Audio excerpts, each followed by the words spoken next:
நாயனாரானவர் ஆச்சாரியருடைய நியமனத்தின்படி நடக்க வேணும் என்பதற்காக திருவரங்கம் பெரிய கோயிலுக்கு எழுந்தருள திருவுள்ளம்பத்தி நம்மாழ்வாரிடத்துல பிரார்த்திக்கிறார்.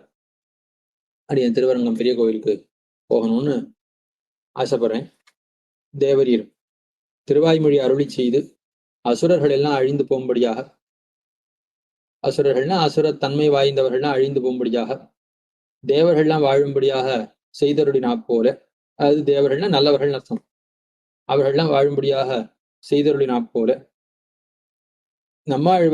நம்பெருமாளுடைய விரோதிகள் எல்லாம் போய் இந்த திருவரங்கம் அது நல்லார்கள்லாம் மகிழும்படியான ஒரு பழைய நிலையை அடைந்து நம்பெருமாள் மறுபடியும் அங்க எழுந்தருளி பழையபடியே எல்லா உற்சவங்களையும் கண்டருளின்னு இருக்கார்.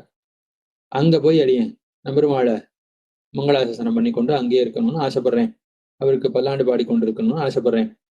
அடியேன் பெருமாளை சேவிப்பதற்கு தேவரை அனுமதிக்க வேணும்னு பிரார்த்திக்க ஆழ்வாரும் போய் வாரும்னு நியமிக்கிறார்.